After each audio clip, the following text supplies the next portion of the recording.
성경 봉독하겠습니다. 여호수아서 2장입니다. 1절부터 7절까지 말씀 함께 합독하겠습니다. 1절의 말씀부터 합독하십니다.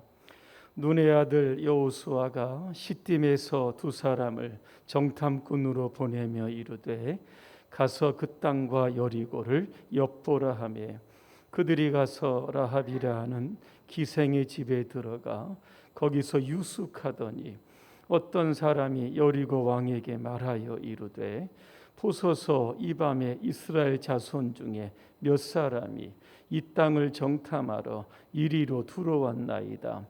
여리고 왕이 라합에게 사람을 보내어 이르되 내게로 와서 내 집에 들어간 그 사람들을 끌어내라. 그들은 이 온 땅을 정탐하러 왔느니라. 그 여인이 그 두 사람을 이미 숨긴지라. 이르되 과연 그 사람들이 내게 왔었으나 그들이 어디에서 왔는지 나는 알지 못하였고 그 사람들이 어두워 성문을 닫을 때쯤 되어 나갔으니 어디로 갔는지 내가 알지 못하나 급히 따라가라.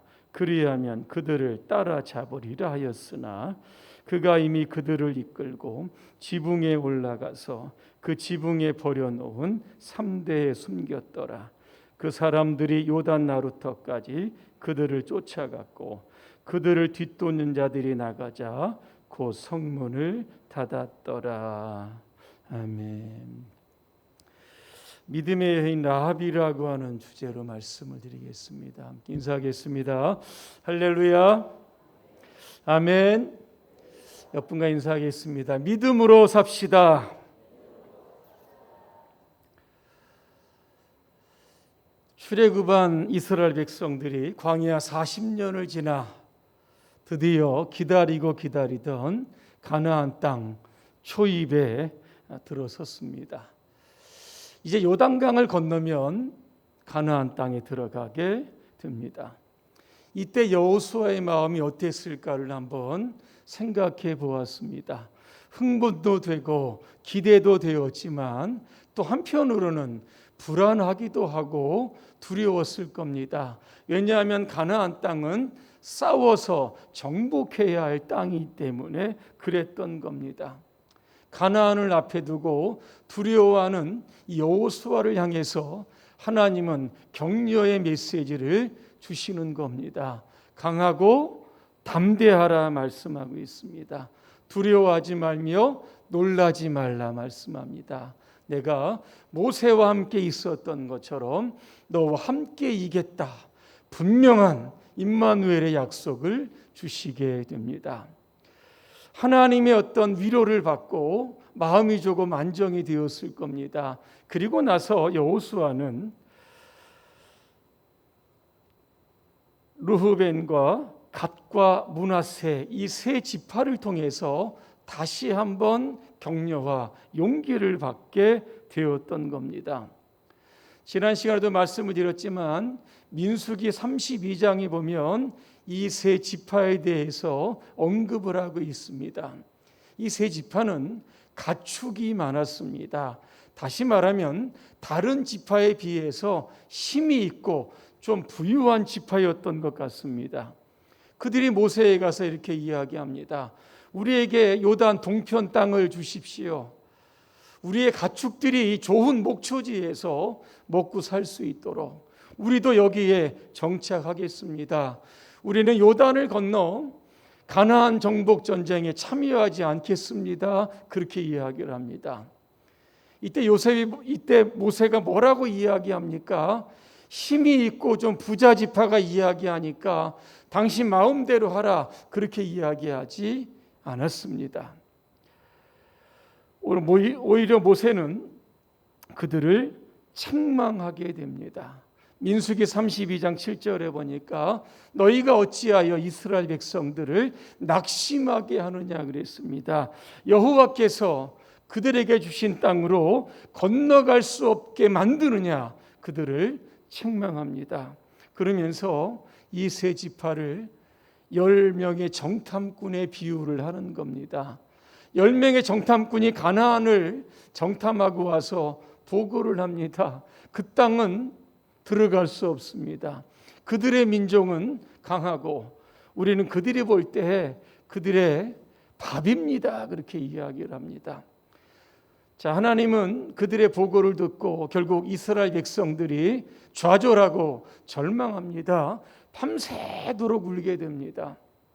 하나님은 열 정탐꾼들의 그 정탐의 그 대가를 물으시는 겁니다. 그래서 40일을 정탐을 했으니까 하루를 1년씩 잡아서 결국은 40년 동안 광야를 헤매게 됐다는 겁니다.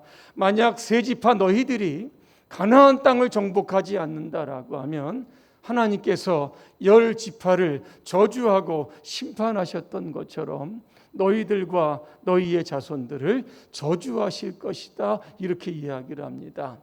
이 이야기를 두고 그들의 정신이 바짝 드는 겁니다. 그러면서 뭐라고 이야기합니까?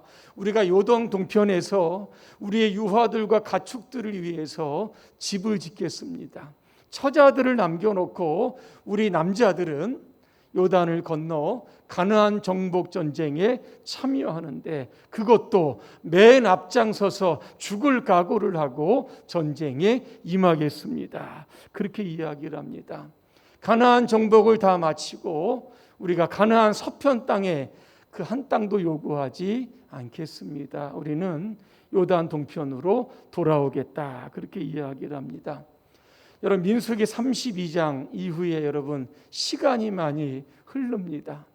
이 세 지파와 약속을 했던 모세도 죽었습니다.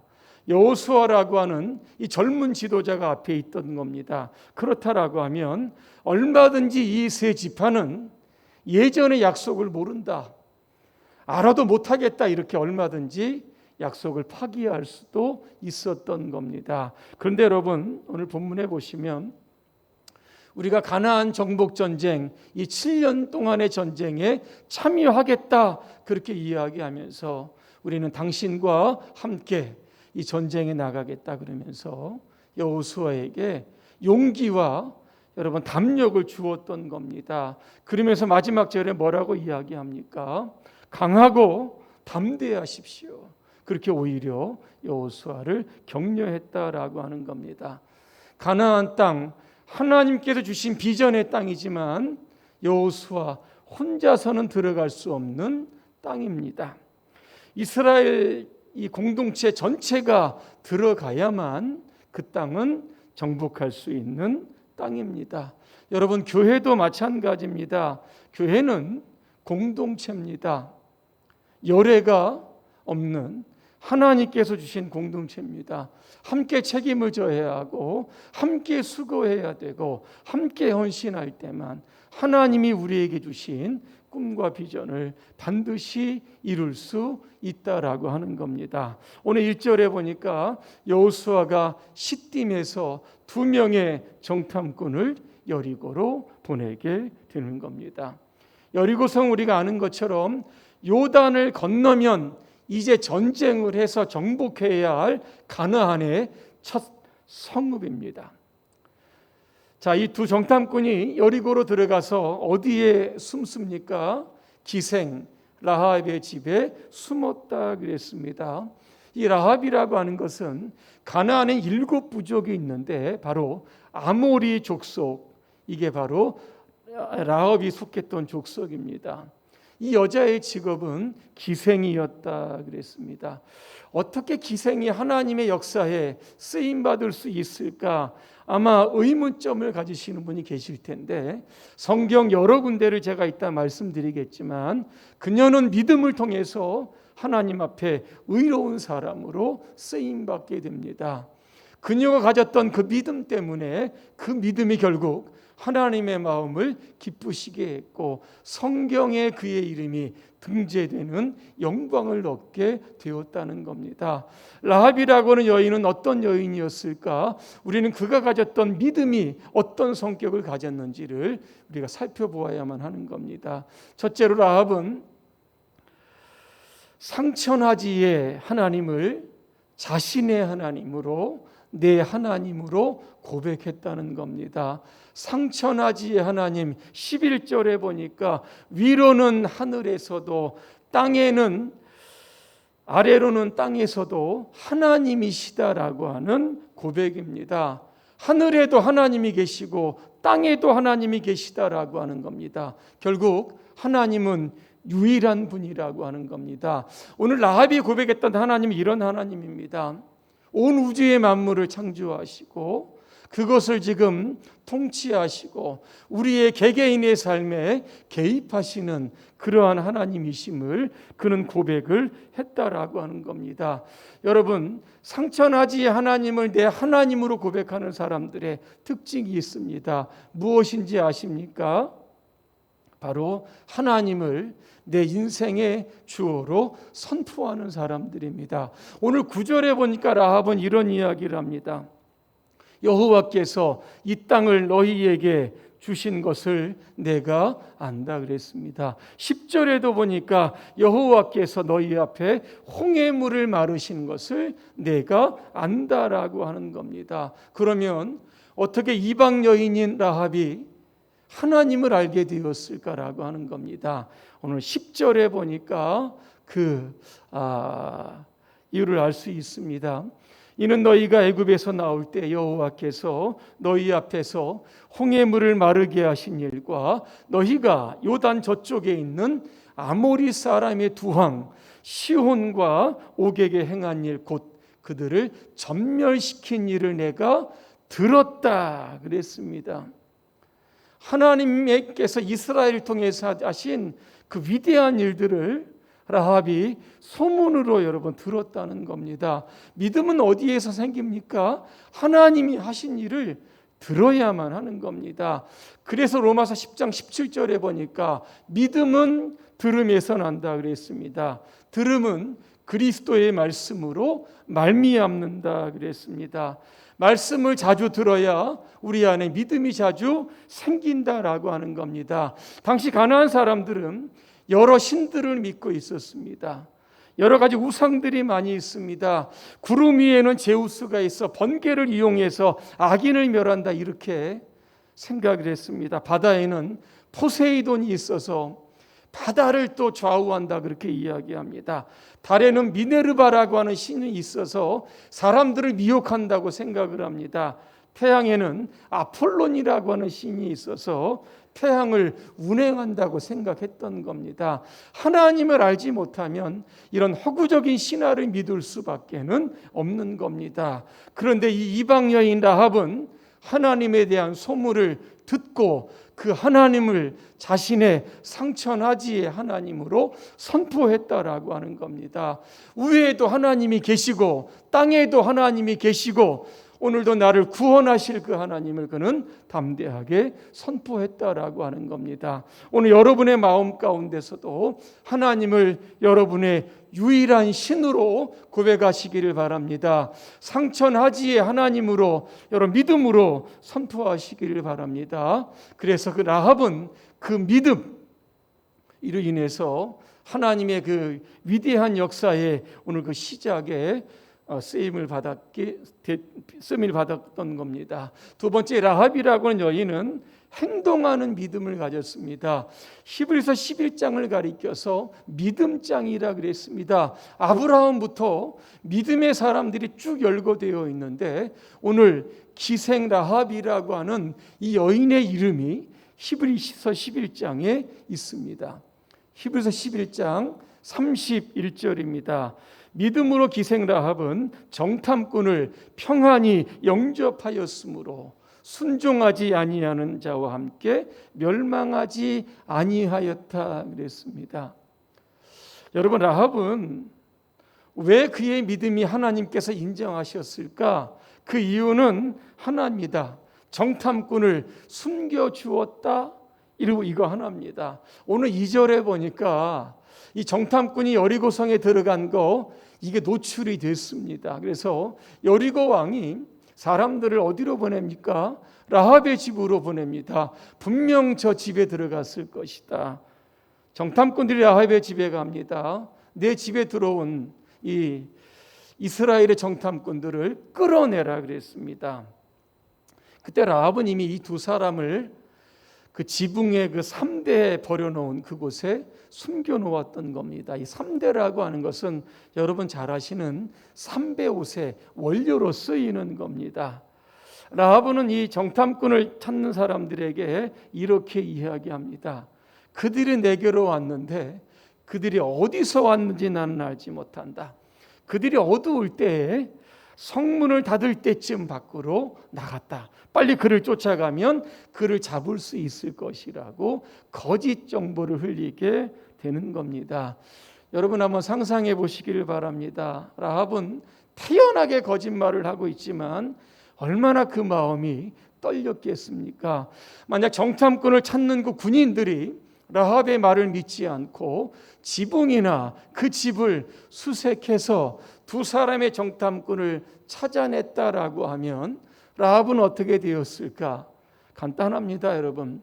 스파이를 숨겨준 이적 행위로 인하여 그는 즉결 처형을 당했을 겁니다. 그럼에도 불구하고 그는 목숨을 거는 행동하는 신앙을 보여주었다라고 하는 겁니다. 야고보서에 보니까 이 라합의 믿음을 이렇게 소개를 합니다. 야고보서 2장 25절과 26절입니다. 또 이와 같이 기생 라합이 사자들을 접대하여 다른 길로 나아가게 할 때에 행함으로 의롭다 하심을 받았다. 26절에 야고보 기자는 이렇게 이야기합니다. 영혼 없는 몸이 죽은 것 같이 행함이 없는 믿음은 죽은 것이다. 그렇게 말씀하고 있습니다.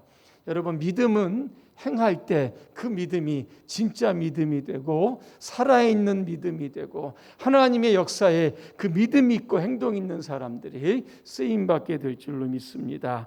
마지막 세 번째는 라합은 이 구원하는 믿음을 가지게 됩니다. 오늘 라합이 이스라엘의 정탐꾼을 숨겨줍니다. 그리고 그들과 약조를 합니다. 이스라엘이 여리고성을 점령할 때에 우리 좀 살려달라 그렇게 이야기합니다. 그러면서 구원의 증표를 요구하고 있었던 겁니다. 여러분, 만약에 이 전쟁 중에 사람들이 누가 누군지를 압니까? 성경에 보니까 그 전쟁에 대한 그 사건이 묘사되고 있는데 이스라엘 백성들이 여리고성에 들어가서 모든 남녀와 그 다음에 소와 양과 나귀를 다 죽였다 그랬습니다. 전쟁이 살벌하게 벌어졌는데 여러분 누가 누군지 알겠습니까? 그래서 오늘 이 라합이라고 하는 여인은 구원의 증표를 우리에게 달라 그랬습니다. 이 구원의 증표, 오늘 저와 여러분에게도 여러분 가장 중요한 겁니다. 전쟁터와 같은 이 세상을 살아가는데 우리에게 구원의 증표가 무엇입니까? 바로 예수 그리스도의 보혈인다라고 하는 겁니다. 라합이 구원의 증표를 요구할 때 정탐꾼들이 뭐라고 이야기합니까? 자신들을 창문에서 탈출하는 데 사용되었던 그 붉은 줄을 창문에 매달아라 그랬습니다. 그러면 우리가 전쟁 중에 그 붉은 줄을 보고 당신의 가족들은 살려주겠다 그렇게 이야기합니다. 여러분, 나중에 이 라합의 가정은 이 붉은 줄을 통해서 그와 그 가족이 살아남게 됩니다. 여러분, 이스라엘 백성들이 출애굽할 때 여러분 기억하실 겁니다. 장자가 살아났던 그 비결이 뭡니까? 문설주와 임방에 어린 양의 그 붉은 피를 여러분 발랐던 겁니다. 불다라고 하는 것, 피라고 하는 것이 바로 우리 신약에 와서 예수 그리스도의 보혈의 피를 상징하고 있는 겁니다. 오늘 저와 여러분의 분명한 이 구원의 보증은 바로 예수 그리스도의 십자가의 보혈인 줄로 믿습니다. 이게 우리에게 구원이 되는 것이고 하나님께서 이 땅을 심판하실 때 우리가 보여드릴 수 있는 유일한 증거가 될 수 있다라고 하는 겁니다. 이처럼 라합은 믿음으로 자신의 가정을 구원합니다. 그리고 또 중요한 것이 있는데 그의 이름이 메시아의 족보에 올랐다는 겁니다. 마태복음 1장 5절에 보니까 살몬은 라합에게서 보아스를 낳고 보아스는 룻에게서 오벳을 낳고 오벳은 이새를 낳고 이새는 다윗 왕을 낳았다. 족보를 따져보면 다윗당 여러분 쭉 족보로 올라가면 이게 바로 다윗의 고조 할머니가 바로 라합이 되는 겁니다. 결국 예수 그리스도는 그 다윗의 족속이 되는 것이고, 결국 라합은 참 비천하고 기생 라합이었지만 주님의 족보에 올라가는 영광을 얻게 되었다라고 하는 겁니다. 행동하는 그 믿음 때문에 가족을 살리고 자신의 이름도 영화롭게 되었다라고 하는 겁니다. 오늘 저와 여러분의 삶에 상처나지의 하나님, 위에도 하나님이 계시고 아래에도 하나님이 계심을 여러분 믿으시기를 바랍니다. 그리고 내가 믿는 하나님을 위해서 여러분 목숨을 거시기를 바랍니다. 그래서 여러분도 구원받고 여러분의 이름이 하나님 나라의 생명책에 다 기록이 되어 훗날 주님의 나라에서 귀한 상급 받으시기를 주님의 이름으로 축복합니다. 기도하겠습니다. 은혜로우신 하나님, 오늘 우리에게도 라합에게 주셨던 그 살아있는 믿음, 행동하는 믿음, 상처나지 하나님을 내 하나님으로 고백하는 그 믿음을 허락하여 주시옵소서. 그 믿음으로 하나님의 역사에 우리도 귀하게 위대하게 쓰임받게 하여 주시옵소서. 예수님의 이름으로 기도합니다. 아멘.